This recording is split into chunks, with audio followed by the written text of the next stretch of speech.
Hello बच्चों, good evening. मैं आशीष sir आप सबका स्वागत करता हूं गोल एकेडमी की इस क्लास में। बच्चों, जैसे कि आपने विलियन पढ़ लिया, बहुत अच्छे से पढ़ लिया, ठीक है। अब जो हमारी क्लास है बच्चों वैद्युत रसायन की, वैद्युत रसायन जो आपका दूसरा चैप्टर है। जैसा कि विलियन पहला चैप्टर था कक्षा 12 का, क्लास 12 का। अब ये क्या है, दूसरा चैप्टर है। तो इस दूसरे चैप्टर में बहुत अच्छे अच्छे कॉन्सेप्ट हैं आपके, ठीक है। और चैप्टर छोटा है लेकिन नंबर ज्यादा बढ़ा करके जाएगा, समझ में आई बात। और इसको ध्यान से पढ़ना है, हर एक कॉन्सेप्ट को अच्छे से समझना है, ठीक है बच्चों। तो सबसे पहले एक एक करके हम सारी चीजों को समझेंगे। क्या है बच्चों, ध्यान देंगे। ये हमारा दिया है वैद्युत रसायन या विद्युत रसायन, दोनों एक ही चीज है। वैद्युत का मतलब इलेक्ट्रिसिटी या विद्युत धारा, है ना। और रसायन तो आप समझते ही हो, केमिकल चेंज या रासायनिक चेंज, है ना। रसायन जितनी भी है केमिकल के लिए यूज किया जाता है ना।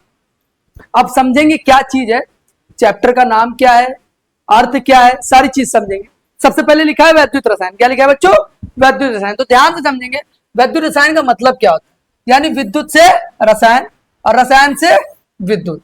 ये चीज ध्यान देंगे, विद्युत से रसायन और रसायन से विद्युत। क्या बोल रहा है, रसायन विज्ञान की वह शाखा, रसायन विज्ञान की वह शाखा जिसमें विद्युत ऊर्जा को रासायनिक ऊर्जा में तथा रासायनिक ऊर्जा को विद्युत ऊर्जा में परिवर्तित किया जाता है। क्या कहलाएगी, वैद्युत रसायन कहलाएगी। क्या कहलाएगी, वैद्युत रसायन कहलाएगी।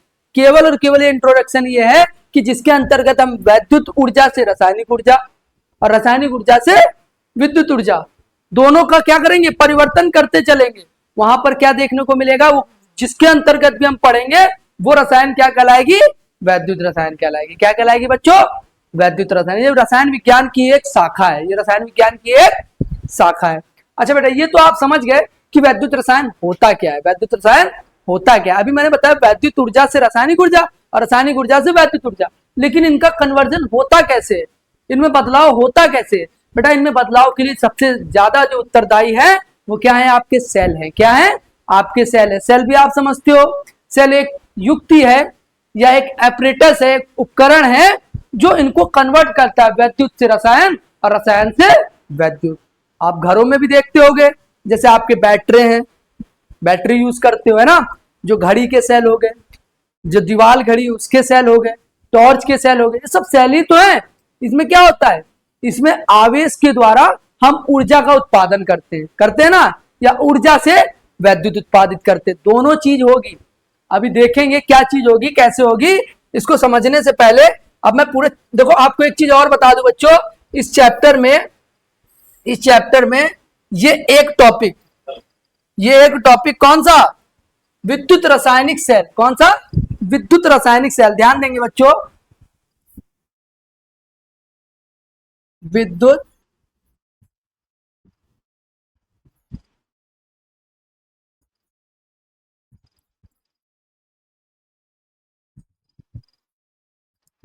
सेल। ये बेटा ये केवल एक कॉन्सेप्ट, ये समझ लीजिए 60% चैप्टर को कंप्लीट करता है। केवल एक डायग्राम आपको केवल ध्यान रखना, ध्यान भी नहीं रखना, समझ लेना है बस। यहाँ पर जैसे ही समझ लोगे आपको हमेशा ध्यान हो जाएगा, जीवन पर्यंत ध्यान हो जाएगा। मैंने इसको याद करने के लिए, समझाने के लिए एक बहुत अच्छा सा आपको फॉर्मूला लेकर के आया हूं। ध्यान देंगे क्या होता है बच्चों, LOAN, लोन। आप सब ने लोन लिया होगा, कभी ना कभी किसी ना किसी से लोन लिया ही होगा। L for left side, O for oxidation, और फिर A फॉर एनोड, और N फॉर नेगेटिव। इतनी चीज आप समझ गए होंगे। अब ये मैं क्या लिख रहा हूं, क्या कहानी है, सब समझेंगे क्या चीज होती है। अगर आपको विद्युत रासायनिक सेल बनाना है तो आपको लोन याद रखना है। क्या, सबसे पहले हम लेफ्ट से स्टार्ट करते हैं। कहां से स्टार्ट करते हैं, अपने बाईं तरफ से स्टार्ट करते हैं। और बाईं तरफ पे हमने ये बना लिया डायग्राम। क्या होता है बच्चों विद्युत रासायनिक सेल, ध्यान से समझेंगे। ये इस तरह से एक पात्र बनाते हैं, इसमें एक छड़ डाल दी हमने। किसकी छड़ है, ये धातु की छड़ है। ये किसकी छड़ है, धातु की छड़। अभी नामकरण भी करेंगे, ठीक है। इस तरह से इसमें हमने विलियन भर दिया। क्या भर दिया बच्चों, विलियन भर दिया। तो लेफ्ट का मतलब आप समझ गए होंगे, लेफ्ट मतलब आपको लेफ्ट साइड से स्टार्ट करना अपने सेल को, ठीक है। फिर इसके बाद ऑक्सीडेशन, अभी समझाऊंगा ऑक्सीडेशन क्या है। पहले इनके नाम लिख लेते हैं, कलर चेंज कर लेते हैं बच्चों, ध्यान देंगे क्या है। यहां पर जो ये रॉड है ये हमने ली है जिंक की, किसकी ली है बच्चों, जिंक। और ये रॉड जिसके अंदर डाली गई है, जिस विलियन के अंदर डाली गई है वो है हमारा जिंक सल्फेट। वो क्या है हमारा, जिंक सल्फेट, ZnSO4 का। किसका विलियन है, जिंक सल्फेट का। इतना आप समझ गए होंगे। जैसे ही किसी धातु की छड़ को, ये धातु है, Zn क्या है, जिंक क्या है, आपकी धातु है। इस धातु की छड़ को जैसे ही उसके लवण के विलियन में डालेंगे तो कैसा व्यवहार करने लगेगा, वो इलेक्ट्रोड की भांति। किसकी भांति बच्चों, इलेक्ट्रोड की भांति व्यवहार करने लगेगा। और यही इलेक्ट्रोड बन गया। क्या बन गया बच्चों, इलेक्ट्रोड बन गया। क्या बन गया, इलेक्ट्रोड बन गया। ध्यान देंगे, ये आपका इलेक्ट्रोड बन के तैयार है। इलेक्ट्रोड बन के तैयार है, ये आपका इलेक्ट्रोड बन के तैयार। इसी इलेक्ट्रोड को दूसरे नाम से भी जाना जाता है अर्ध सेल फर्स्ट। पूरा सेल बनाएंगे लेकिन दो सेल की सहायता से, और दो सेल को अलग अलग बांटेंगे तो अर्ध सेल फर्स्ट और अर्ध सेल सेकेंड। पहले अभी अर्ध सेल फर्स्ट की बात हो रही है। ये फर्स्ट वाला जो है इसको बोलेंगे अर्ध सेल फर्स्ट। इसको क्या बोलेंगे बच्चों, अर्ध सेल फर्स्ट कहा जाएगा। इसको अर्ध सेल फर्स्ट कह दिया हमने, ठीक है, कोई बात नहीं। ये अर्ध सेल फर्स्ट हो गया। क्या किया है, केवल हमने जिंक लिया है और जिंक को जिंक सल्फेट के विलयन में डुबो दिया है, तो ये क्या बन गया, इलेक्ट्रोड बन गया। और इसी इलेक्ट्रोड को अर्ध सेल फर्स्ट भी कहा जाता है, ठीक है बच्चों।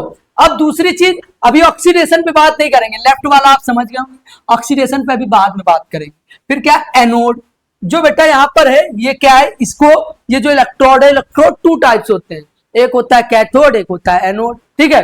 तो ये वाला एनोड है, क्यों है ये भी बताऊंगा अभी। एनोड है ये भी बताऊंगा अभी। ये क्या है आपका, एनोड है ये भी बताऊंगा, और ऑक्सीडेशन क्या होता है ये भी बताऊंगा। फिर इसके बाद क्या है, ये पॉइंट आपका इजीली यहां पर दिख जाएगा, निगेटिव। निगेटिव मतलब ये जो आपकी ये धातु की छड़ ली गई है, धातु की जो छड़ ली गई है, इस पर चार्ज कैसा लिया जाएगा बच्चों, ऋणात्मक लिया जाएगा। कैसा लिया जाएगा, ऋणात्मक लिया जाएगा। ये हमने माइनस ले लिया, कैसा लिया जाएगा, इसीलिए निगेटिव आया। निगेटिव का मतलब ऋणात्मक। अच्छा, अब दो चीज रह गई, ऑक्सीडेशन और एनोड का मतलब क्या होता है। ऑक्सीडेशन और एनोड का मतलब ये अभी बताते हैं बच्चों, क्या होता है दोनों का मतलब।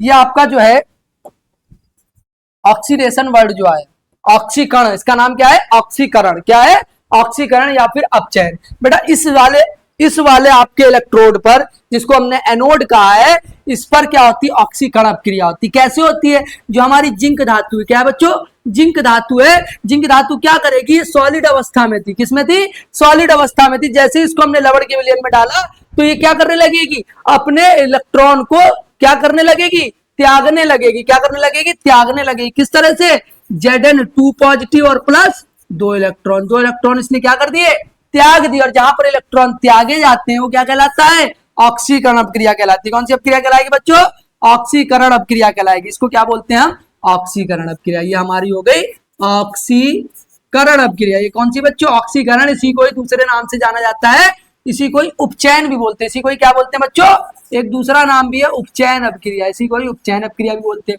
और एक चीज और समझो, जिस इलेक्ट्रोड पर ऑक्सीकरण अपक्रिया होगी उसको क्या बोलते हैं, उस इलेक्ट्रोड को एनोड बोला जाता है बच्चों। क्या बोला जाता है, एनोड। आई थिंक आप ये वाली कहानी सारी समझ गए। क्या कि हमने इधर क्या किया, सबसे पहले हमने एल फॉर लेफ्ट साइड लिया, लेफ्ट साइड में फिर क्या किया, ऑक्सीडेशन। ऑक्सीडेशन किसका है, ऑक्सीडेशन यहां पर होता है किसका, जिंक धातु का। जिंक धातु किस तरह से ऑक्सीडेशन दिखा रही है, जिंक आपकी धातु की अवस्था में थी, जैसे ही लवण के विलयन में गई वो अपने इलेक्ट्रॉन को त्यागने लगी, और इलेक्ट्रॉन को त्यागने लगी और एक आयन के रूप में आ गई, आयनित हो गई। तो ये क्या है आपका ऑक्सीकरण। ये क्या है, वहां पर कौन सी अपक्रिया हुई, ऑक्सीकरण। किस पर, एनोड पर। तो ए फॉर एनोड हो गया, और एन फॉर क्या है, माइनस चार्ज लिया है। आपको पता होना चाहिए कि ज्यादातर, अधिकतर, ज्यादा जितने भी सेल आपने पढ़े होंगे, विद्युत अपघटनी सेल आप सबने पढ़ा होगा, उसमें एनोड प्लस का लिया जाता है, लेकिन यहाँ पर एनोड किसका लिया जाएगा, माइनस का। ये याद रखने वाली चीज है, इसलिए आपको ये लिखवाया गया है कि लोन में एन का मतलब निगेटिव, और निगेटिव ही लेना है आपको। यहाँ पर समझ में आई बात, ठीक है। इतनी चीज आप समझ गए होंगे। जब आप लेफ्ट वाला समझ गए तो इसके बिल्कुल विपरीत जो है यहाँ पर राइट वाला आ जाएगा। कैसे देखेंगे बच्चों, ध्यान देंगे यहाँ पर भी आपका एक अर्ध सेल सेकंड बनेगा। जैसा आपकी अभी अर्ध सेल फर्स्ट था, वैसे यहाँ पर क्या बनेगा, अर्ध सेल सेकंड बना करके तैयार करेंगे और इसकी भी सारी चीजों को समझेंगे। फिर सारी एक एक चीज जब आप समझ जाओगे तो आप समझ जाओगे इसकी क्रियाविधि भी कि किस प्रिंसिपल पर कैसे ये कार्य करता है बच्चों। अब देखो ये लेफ्ट हैंड था, ये क्या हो गया, राइट हैंड पर हो गया। फिर उसके बाद वहां ऑक्सीडेशन था, यहाँ क्या हो जाएगा बच्चों, यहाँ वहां अपचयन था, सॉरी ऑक्सीकरण था, यहाँ क्या होगा, अपचयन होगा। वहां ऑक्सीडेशन, यहाँ रिडक्शन। समझ में आई बात। इस वाले में आपने पढ़ा ऑक्सीकरण या फिर उपचयन, यहां पढ़ोगे आप अपचयन। क्या पढ़ोगे, अपचयन। तो देखो समझो, सबसे पहले एल की जगह क्या आ गया, आर आ गया। ओ की जगह क्या आ गया, आर आ गया। फिर ए की जगह क्या आ गया, सी आ गया। और एन की जगह क्या आ गया बच्चों, पी आ गया। R R C P, R R C P. R for right hand, R for reduction, C for cathode और पी फॉर पॉजिटिव। तो आई थिंक आप समझ गए होंगे यहाँ पर क्या चीजें हुई है। बिल्कुल इसके विपरीत चीजें हुई है, आप समझेंगे एक एक चीज।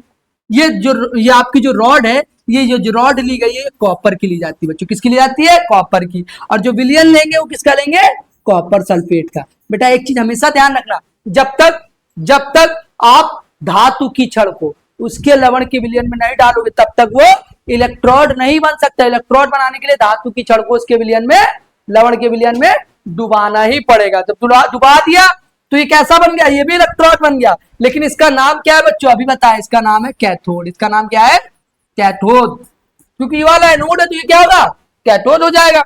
अच्छा ये वाला माइनस, ये कैसा चार्ज लाएगा, प्लस का चार्ज लाएगा। इतनी चीज आप समझ गए होंगे, है ना। तो अब देखो जैसे यहाँ पर ऑक्सीकरण हुआ था, अब यहाँ पर उपचयन होगा, किस तरह से होगा वो देखेंगे। अपचयन होगा किस तरह से देखेंगे। यहाँ पर जो है वहां पर इलेक्ट्रॉन त्यागे गए थे और यहाँ पर इलेक्ट्रॉन क्या किए जाएंगे, ग्रहण किए जाएंगे बच्चों। क्या किए जाएंगे, ग्रहण किए, और ये बन गया आपका सीयू सॉलिड।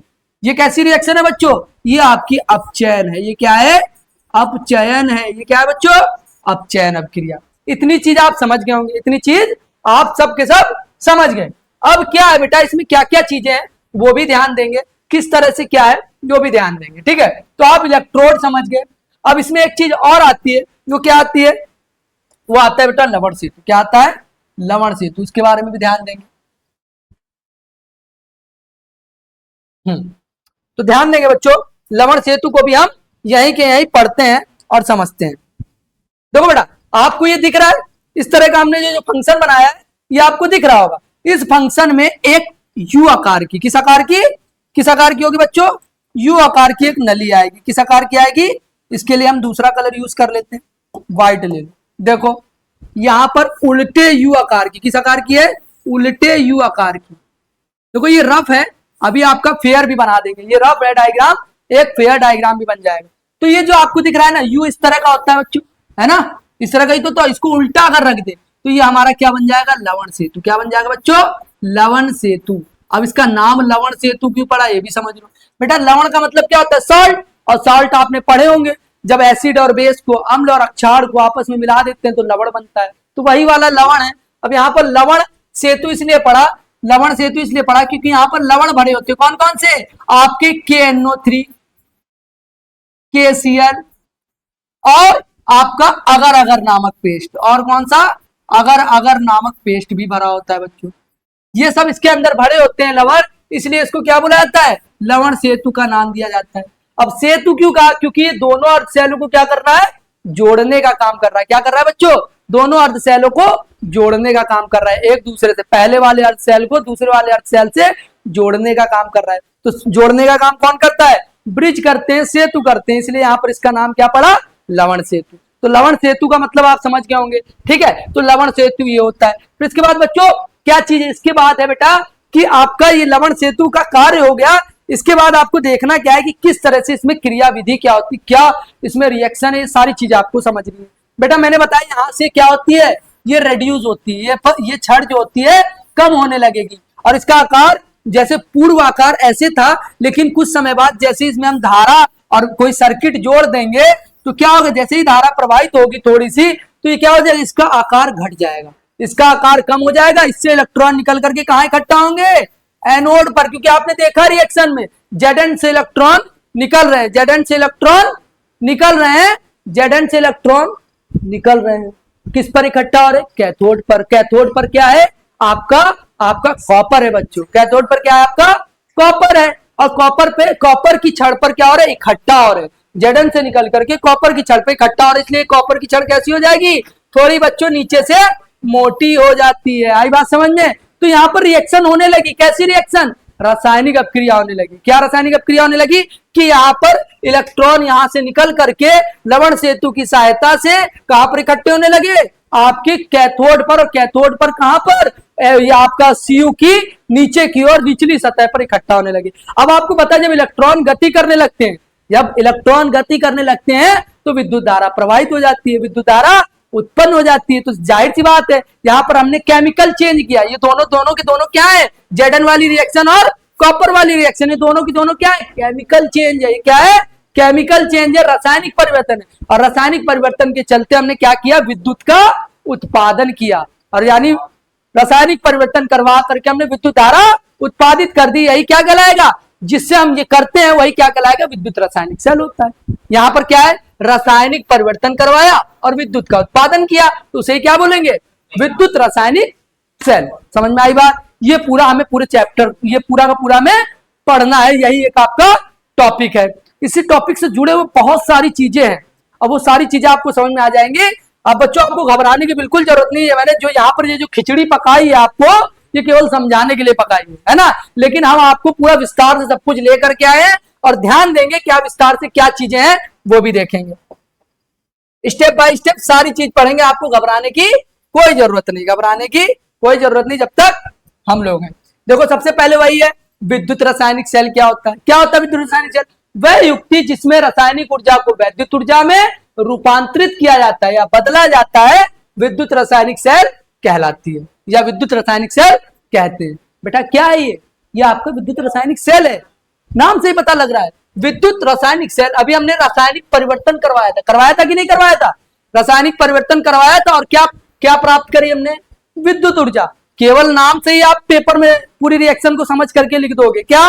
कि रासायनिक परिवर्तन से विद्युत उत्पादित किए, रासायनिक परिवर्तन से विद्युत उत्पादित किया, अर्थात रासायनिक परिवर्तन करवा के विद्युत धारा को हमने प्राप्त किया। और यही युक्ति क्या कहलाएगी? विद्युत रासायनिक सेल कहलाएगा। क्या कहलाएगा?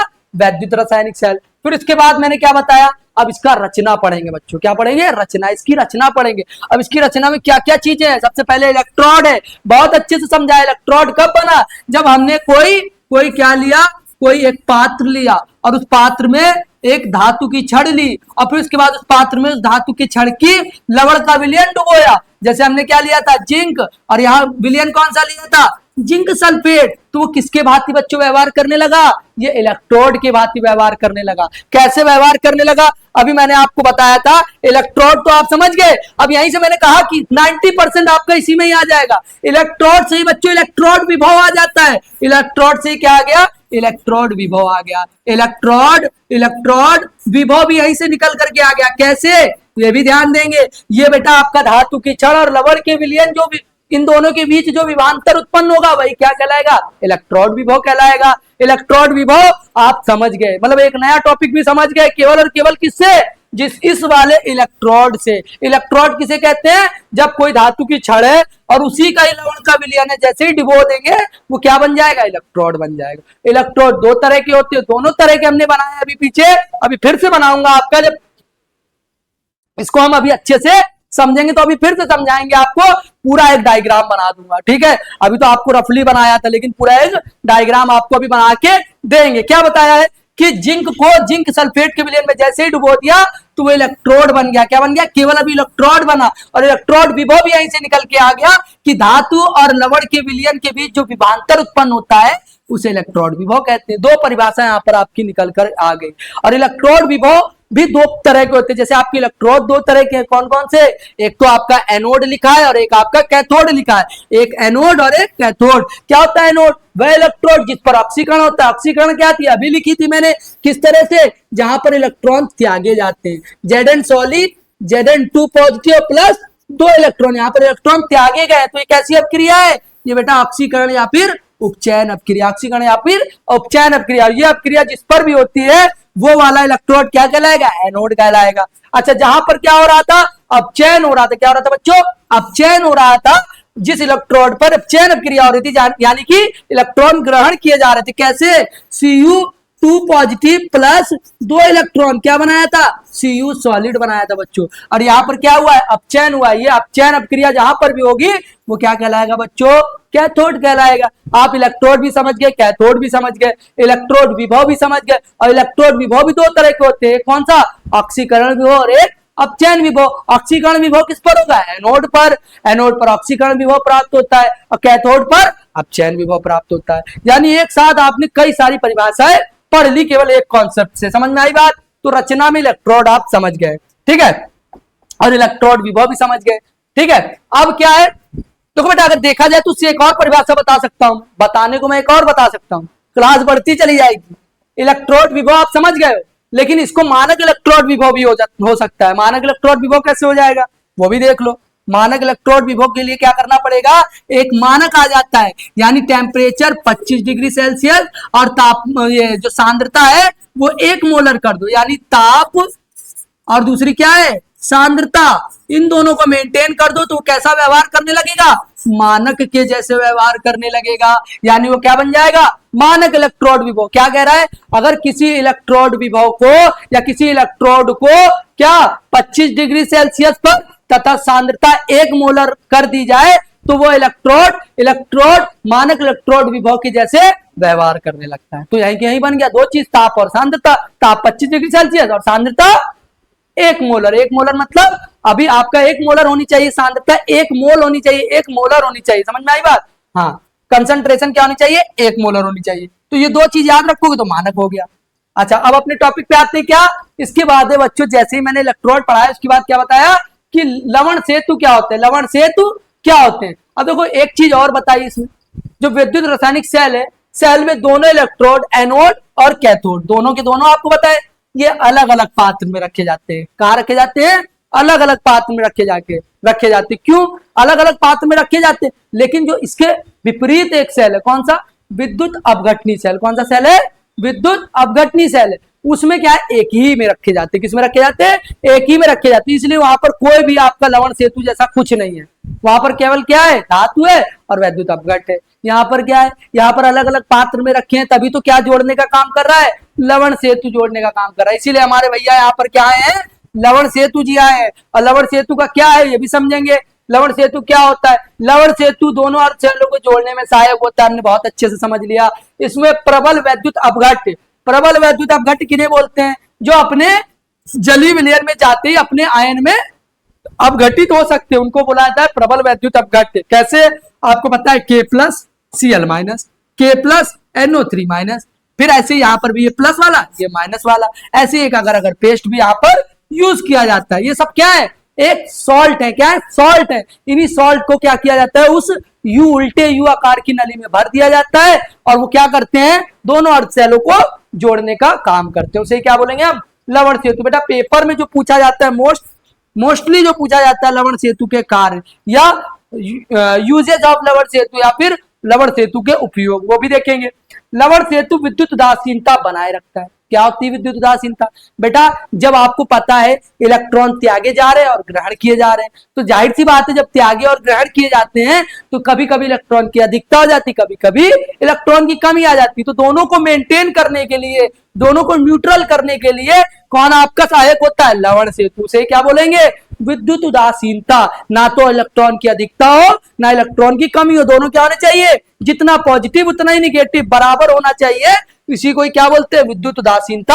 और इसको बनाने में जो सहायक है वो क्या है? कौन है? लवण सेतु है। अच्छा, लवण सेतु विद्युत परिपथ को पूर्ण करता है। अभी बताया, जोड़ दिया तो जाहिर सी बात है जब तक जुड़ेगा नहीं तब तक परिपथ नहीं बनेगा। जुड़ेगा तभी तो परिपथ तैयार होगा। तो परिपथ को पूर्ण करने का काम कौन कर रहा है? हमारा लवण सेतु कर रहा है। फिर तीसरा पॉइंट देखेंगे बच्चों, बहुत प्यारा सा तीसरा पॉइंट क्या है? लवण सेतु एक अर्ध सेल से दूसरे अर्ध सेल में विद्युत अपघट के अभिगमन के लिए सेतु का काम करता है। ये भी ध्यान दो बच्चों।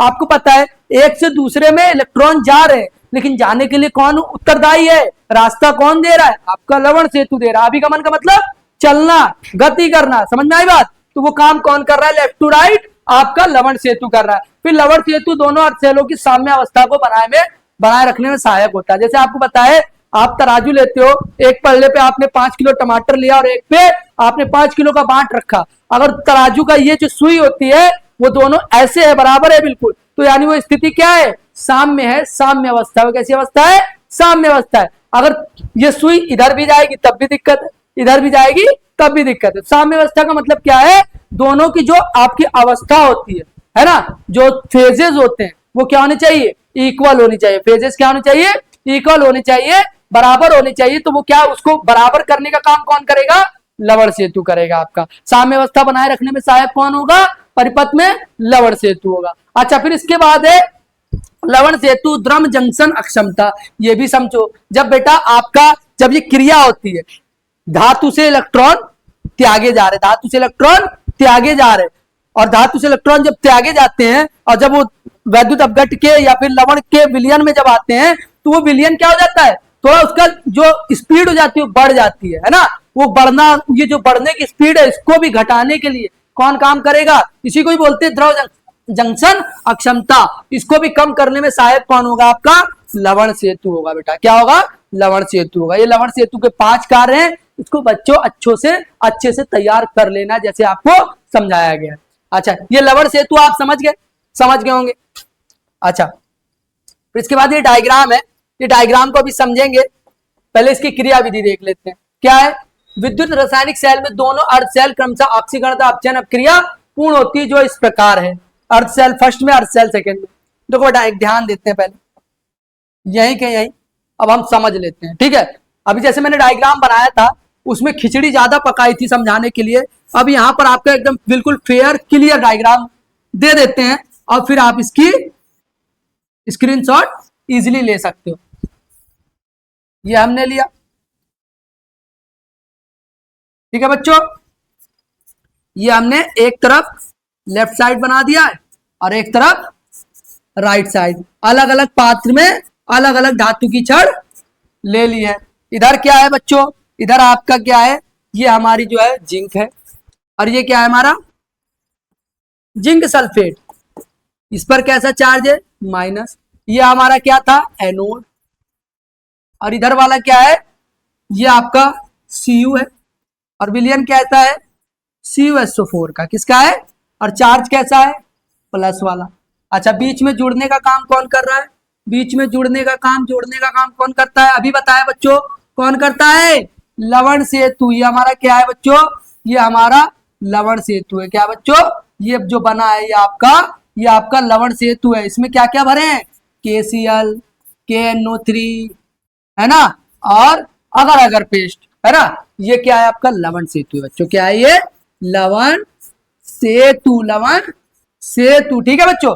अभी मैंने बताया ये एनोड, और ये क्या हो जाएगा, कैथोड। ये क्या हो गया हमारा, कैथोड। एनोड भी हो गया, कैथोड भी हो गया। अच्छा, इनको जोड़ने के लिए एक सर्किट भी लगा होता है। ये हमारा गैल्वेनोमीटर लगा दिया, जो कि धारा को उत्पादित करता है। हल्की सी धारा में चाहिए होती है, जिससे कि रासायनिक अपक्रिया शुरू हो सके। यहाँ पर ये रेड्यूस होने लगेगी, ये रेड्यूस होने लगेगी इस तरह से, है ना। और यहाँ पर ये रेड्यूशन जो है, यहाँ पर क्या हो जाएगा, यहाँ पर इकट्ठा होने लगेगी, यहाँ पर इकट्ठा होने लगेगी, ठीक है बच्चों।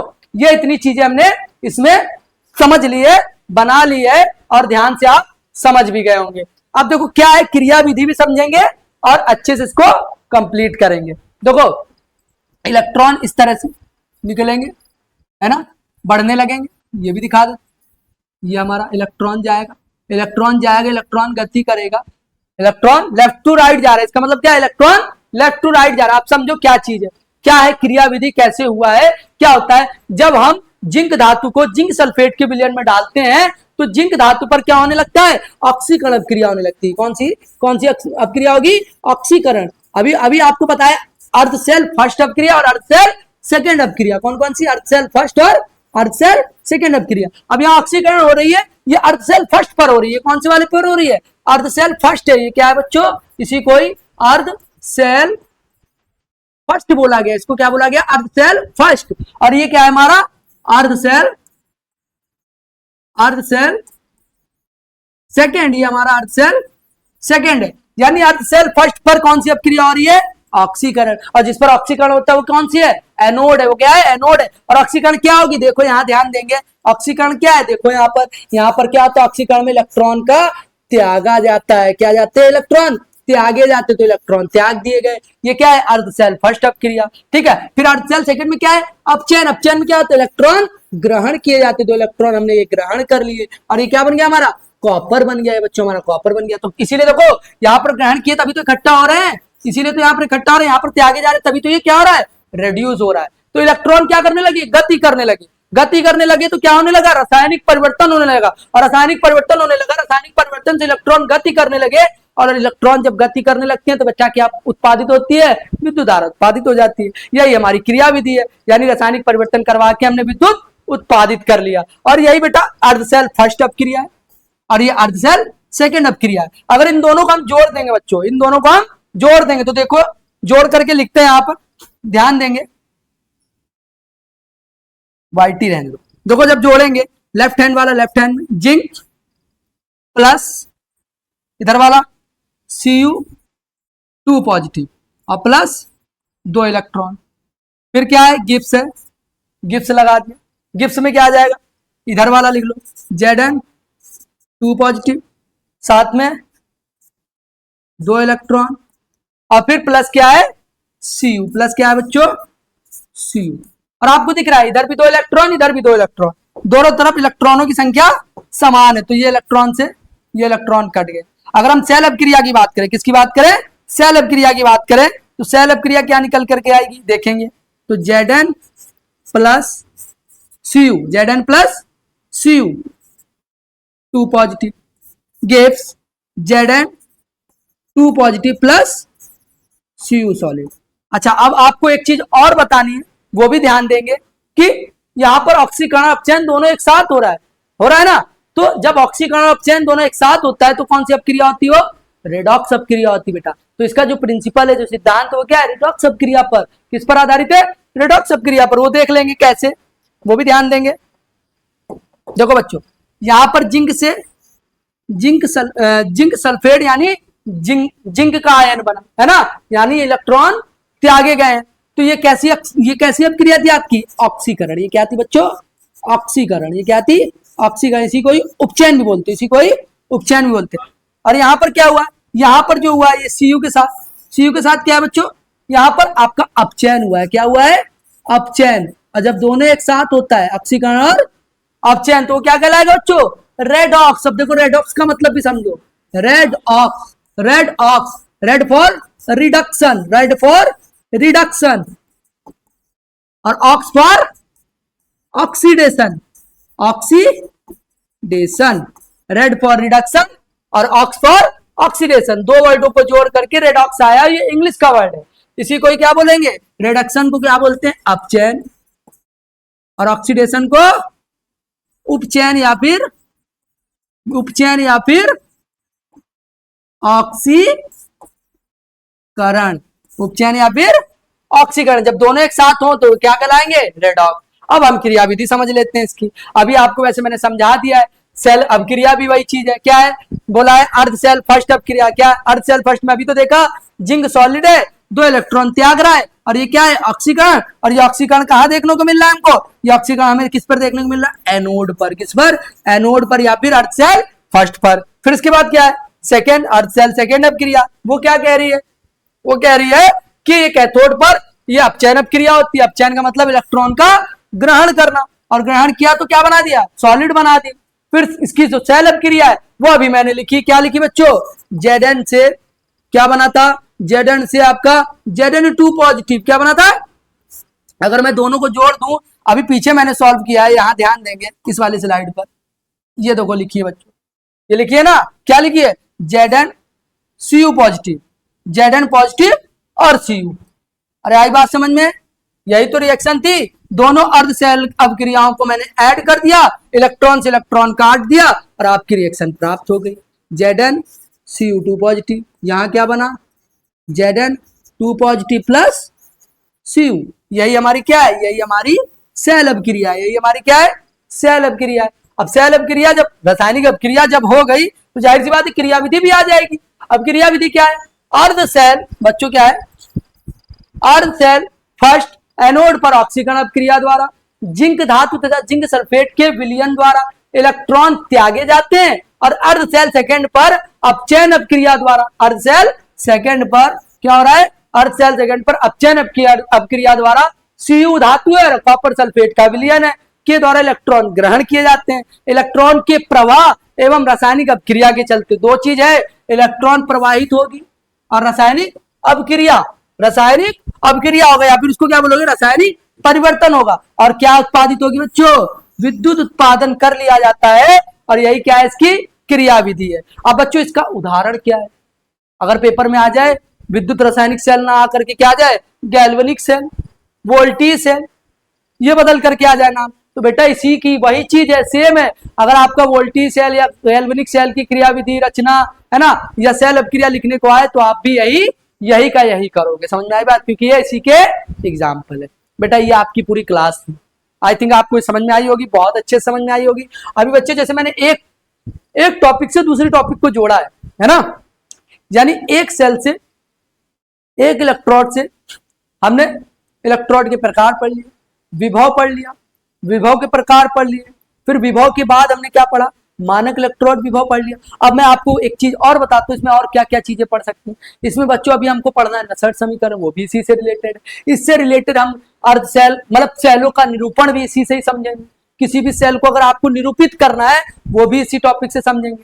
फिर दूसरी चीज नसर्ट समीकरण के बाद नसर्ट समीकरण के न्यूमेरिकल भी इसी से ही पढ़ेंगे, आई बात समझ में। फिर सेल अपक्रिया के न्यूमेरिकल भी इसी से ही पढ़ेंगे। तो कहने का मतलब जो मैंने कहा था 60% सिलेबस बेटा इस पर आधारित है, केवल और केवल एक डायग्राम पर, जो कि आपको मैंने दो बार समझाया, दो बार बना करके समझाया, एक बार रफली और एक बार बिल्कुल क्लियरली, बिल्कुल जो कि आपको स्क्रीनशॉट लेने में आसानी मिल जाए। आई थिंक आपको ये समझ में आ गया होगा। ठीक है बच्चों, और बच्चों आप इसी तरह से मेहनत करते रहो, पढ़ते रहो, लिखते रहो, ठीक है, और हमारे साथ जुड़े रहो। जय हिंद, जय भारत। अगली क्लास पे फिर मिलेंगे।